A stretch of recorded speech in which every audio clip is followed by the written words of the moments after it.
অনেক জায়গায় আছে দেখবেন লাল সনদি ইয়া উঁচু করা। সাইয়েদনা আলীকে মদিনায় বিষ্ণুনবী পাঠালেন আর বললেন, যত উঁচু মাজার দেখো ভেঙে মাটির সাথে গড়িয়ে দাও। ওর বাবারে মশাই কামড়ায়, কত বড় ডাকাত। তো মশাই যদি নিচ থেকে তাড়াইতে না পারে, ও তোমারে কি করবে? মুফাসসিরে কোরআন আপনারে বাঁচাতে পারবে? কোনো আল্লাহর ওলি বাঁচাতে পারবে? এমনকি আল্লাহর কোনো পয়গাম্বার, কোনো নবী আপনার কিচ্ছু করতে পারে? করতে পারে একজন, তিনি কে? তো মাজারে কবর জিয়ারত করতে যাবেন, মাজারে কোনো ওরস করতে যাবেন না। ওরস শব্দের অনেক ব্যাখ্যা বিশ্লেষণ আছে, সেটা নিয়ে এখানে আর দীর্ঘ আলোচনায় যাব না আমরা। অনেক ভাইয়েরা আপনাদেরকে বলবে, যুব সমাজ আপনাদেরকে বলবে যে কোনো মাজারে যাওয়া যাবে না, মাজার ভেঙ্গে চুরমার করে দিতে হবে, মাজার ভেঙ্গে সমান করে দিতে হবে, এই ধরনের মেসেজ আপনাদেরকে দিবে এবং বলবে হাদিসের মধ্যে আছে উঁচু কবর ভেঙ্গে সমান করে দাও, সব মাজার ভেঙ্গে সমান করে দাও, এটা হাদিসে আছে। এই মেসেজ আপনাকে দিবে, আপনাদেরকে দিবে। কলেজ ইউনিভার্সিটিতে যে সমস্ত ভাইয়েরা আছেন, আপনারা নিশ্চয়ই এটা ইতিমধ্যে পেয়ে গেছেন এই কথাটা। আজকে আমি বিষয়টা একটু শেয়ার করি। মাজার ভাঙ্গার কথা আসলে কি হাদিসে আছে? সহিহ মুসলিম, সুনানু আবি দাউদ, মিশকাতুল মাসাবিহ এবং অন্যান্য হাদিস গ্রন্থেও একটা রিওয়ায়াত হযরত আলী রাদিয়াল্লাহু আনহু থেকে বর্ণিত। তিনি একজন তাবেঈকে বলছেন, আমাকে আল্লাহ রাসূল সাল্লাল্লাহু আলাইহি সাল্লাম যেই কাজ করার জন্য আদেশ দিয়েছিলেন, আমি তোমাকে সেই কাজ করার জন্য আদেশ দিচ্ছি যে মূর্তি পেলে ভেঙ্গে চুরমার করে দিবে আর উঁচু কবর পেলে সেটা ভেঙ্গে সমান করে দিবে। মানে উঁচু কবর ভেঙ্গে সমান করার আদেশ আল্লাহ রাসূল সাল্লাল্লাহু আলাইহি সাল্লাম দিয়েছেন। এটা সহিহ হাদিস। এই হাদিসটা আপনাকে দেখাবে অ্যাপস থেকে, মোবাইলের অ্যাপস থেকে আপনাকে দেখাবে। দেখুন যে আল্লাহ রাসূল বলছে উঁচু কবর ভেঙ্গে সমান করে দিতে হবে, মাজার রাখা যাবে না। অনেক বক্তারা ওয়াজ করে না যে শাহজালালের মাজার ভেঙ্গে দাও, মাজার ভেঙ্গে দাও, এই ধরনের ওয়াজ কিন্তু অনেকে করে। আজকে আমি সেই ওয়াজটাই করছি। যারা মাজার ভেঙ্গে দিতে চান, আমি আপনাদের শত্রু নই, আপনাদের আমাদের মাঝে মতদ্বন্দ্ব কি নিয়ে সেই মূল পয়েন্ট আপনাদের সামনে তুলে ধরছি। যেই হাদিসের উপরে নির্ভর করে বলছেন মাজার ভেঙ্গে দিতে হবে, সেই হাদিসটা তো আমি শোনাইলাম, শোনাইছি কিনা? মাজার ভেঙ্গে দিতে হবে হাদিস শোনাই নাই আপনাদের? এবং কোন কোন কিতাবে আছে আমি আপনাদের বলে দিয়েছি। আমার যদি উদ্দেশ্য খারাপ হতো বা উদ্দেশ্য প্রণোদিত বা আমার ব্যক্তিগত স্বার্থ হাসিলের জন্য আলোচনা করতাম, তাহলে আমি কিন্তু হাদিস না বইলা একতরফা আলোচনা করতাম। আমি আগে মাজার ভাঙ্গার যে দলিল ওনারা দেয় ওটা আগে শুনাইলাম।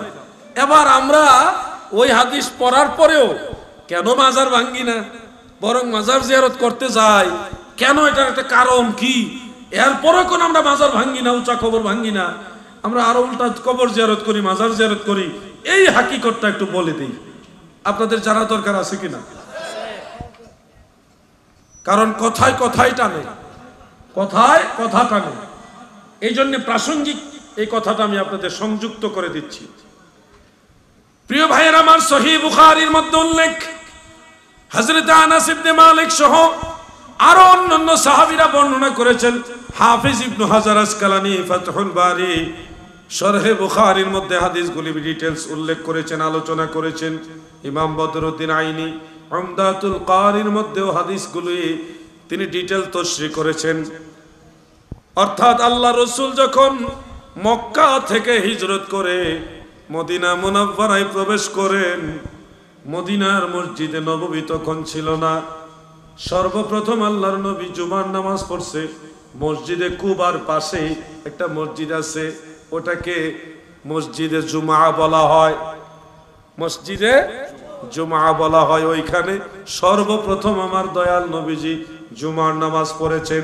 ওইখানে ইজা নুদিয়া লিসসালাতি মিন ইয়াউমিল জুমআ এই আয়াতে কারিমা নাজিল হয়েছিল। এরপরে দয়াল নবীজি কুবা মহল্লায় নামাজ পড়েছেন, ওখান থেকে মদিনা মুনাওয়ারায় এসেছেন।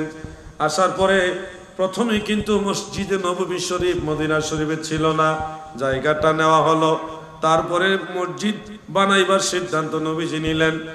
যেই জায়গায় মসজিদে নববী বর্তমানে যেই জায়গায় মসজিদে নববী, এই জায়গাটা ছিল খালি জায়গা, কিছু খেজুর গাছ ছিল, ছোট ছোট উঁচু উঁচু টিলা ছিল, ওইখানে কিছু ইয়াহুদীদের উঁচা উঁচা মাজার ছিল, কবর ছিল, উঁচা উঁচা কবর ছিল।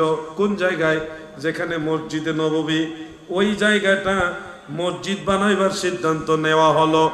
যেখানে খেজুর গাছ আছে, ছোট ছোট উঁচু টিলা আছে, আর উঁচা উঁচা ইহুদিদের কবর আছে। তিন জাতের জিনিস পাওয়া গেল ওখানে। 1 নম্বরে খেজুর গাছ, 2 নম্বরে উঁচু উঁচু টিলা, 3 নম্বর কি? সবাই বলেন 3 নম্বর কি? উঁচু উঁচু কবর। এই কবরগুলি কি মুসলমানের না ইহুদিদের? জোরে বলেন কাদের? আমি বানায় বলছি না, এটা সহিহ বুখারীর হাদিস।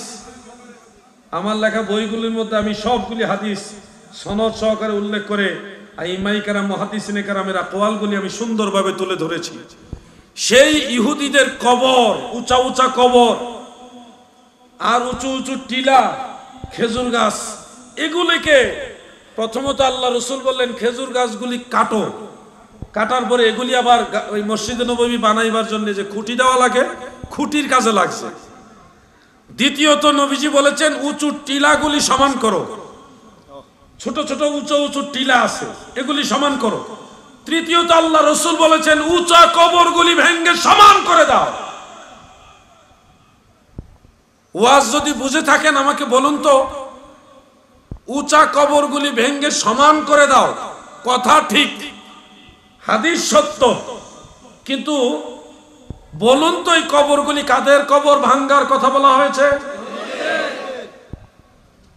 খুব সূক্ষ্ম পয়েন্ট। হাদিস ভুল না, হাদিস ঠিক, কিন্তু আপনাকে মেসেজ দেওয়া হচ্ছে ভুল। উঁচু কবর ভেঙ্গে সমান করে দেওয়া আল্লাহ রসুলের আদেশ, আদেশ সঠিক, কিন্তু মুসলমানের কবর ভাঙতে আল্লাহ রসুল আদেশ দেয়নি। ইহুদিদের কবর ভাঙ্গার আদেশ আল্লাহ রসুল দিয়েছে। সেই ইহুদিদের কবর ভাঙ্গার হাদিস এখন আল্লাহর ওলিদের মাজার ভাঙ্গার বিরুদ্ধে ব্যবহার করা হচ্ছে। এই হইল হাকিকত। এবার বুঝতে পারছেন রহস্যটা? বুঝতে পারছেন? এই জন্যে আমরা জানি কোনটা ইহুদিদের হাদিস আর কোনটা মুসলমানদের হাদিস। মুসলমানদের কবরগুলোর মধ্যে সাহাবীদের কবর আল্লাহর নবীর নিজের পরামর্শে নবীজির নির্দেশনায় দেওয়া হয়েছে। সাহাবীদের কবরগুলো প্রায় 1 হাত উঁচা, উটের পিঠের মতো কুজু ছিল, উঁচা ছিল। এখনো মদিনার মসজিদে নববীর পাশে জান্নাতুল বাকি কবরস্থান আছে, বিশাল বড় কবরস্থান, যেখানে আল্লাহর নবীর আহলে বাইতরা শুয়ে আছে, খাতুনে জান্নাত শুয়ে আছে, ইমাম হাসান শুয়ে আছে, হযরত উসমান শুয়ে আছে, হযরতে ফাতেমা রাদিয়াল্লাহু আনহা, আম্মা জান আয়েশা সিদ্দিকা রাদিয়াল্লাহু তাআলা আনহা সহ অসংখ্য সাহাবারা সেখানে শুয়ে আছে। ও আমার যুবক ভাইরা, আমার মুরব্বী বাবারা গো, মদিনার সেই জান্নাতুল বাকি কবরস্থান যদি দেখেন, এখনো দেখবেন সেই কবরগুলি সমান নয়, একটু এইভাবে উঁচা, উটের পিঠের মতো কজু করা, উঁচা করা। অতএব উঁচা কবর ভেঙ্গে সমান করে দাও, এই হাদিস যে মুসলমানের কবর ভাঙ্গার হাদিস না, তার প্রমাণ হলো অসংখ্য সাহাবীদের মাজার, মুসলমানদের কবরগুলি সমান নয়, বরং একটু উঁচা আছে। সুবহানাল্লাহ।